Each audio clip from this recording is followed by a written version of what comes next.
बड़ी खबर ये कि पटना पहुंच चुके हैं प्रधानमंत्री नरेंद्र मोदी, क्योंकि आज ये दिन जब खास बताया जा रहा है तो खास क्यों है, क्योंकि पहली बार किसी राज्य में, और बिहार के लिए, हम बिहार की बात कर रहे हैं, बिहार में 10वीं बार ये भी एक इतिहास रचा जा रहा है जहां पर नीतीश कुमार मुख्यमंत्री पद की शपथ लेंगे। और बिहार में मुख्यमंत्री पद की शपथ के दौरान ऐतिहासिक गांधी मैदान में उनके साथ, उनके सामने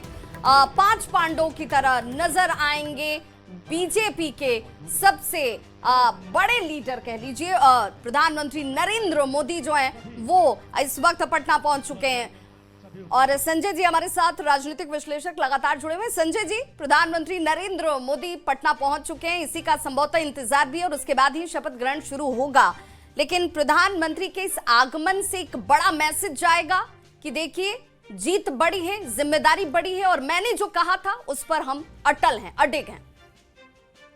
देखिए, जीत और जिम्मेदारी से भी आगे प्रधानमंत्री जी ने अपने संकल्पों को दोहराया। जिस दिन बिहार का परिणाम आया था और जब वो अपने लोगों को और खास करके कार्यालय में पूरे बिहार वासियों को एक तरह से एड्रेस कर रहे थे, कार्यालय में तो उनकी पार्टी के लोग थे लेकिन एक तरह से बिहार को वो संदेश दे रहे थे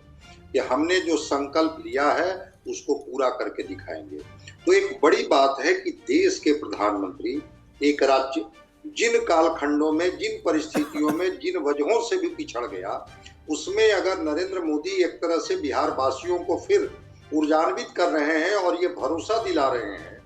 कि अब बिहार बेहतर करके दिखाएगा, देश के अग्रणी राज्यों में शामिल होगा और केंद्र जितना भी सहयोग कर सकता है बिहार को, उसमें अपनी पूरी ऊर्जा लगाएगा। तो मैं मानता हूं कि वो प्रधानमंत्री जो दिल्ली में संबोधित कर रहे थे, उस समय चुनाव के समय मंचों से आश्वस्त कर रहे थे, आज शपथ ग्रहण समारोह में उनका फिजिकल प्रेजेंस ये अपने आप में बिहार वासियों को एक मैसेज देगा। बिल्कुल संजय जी, जिसकी चर्चा आप कर रहे हैं संभवतः बिल्कुल वो आज ही चंद्रबाबू नायडू आपको नजर आ रहे होंगे और देखिए देवेंद्र फडणवीस दिख रहे हैं आपको, खुद योगी आदित्यनाथ भी यहाँ पर पहुंच चुके हैं और अद्भुत तस्वीर है। चित्ररंजन गगन जी हमारे साथ जुड़े हुए हैं आरजेडी से। चित्ररंजन जी,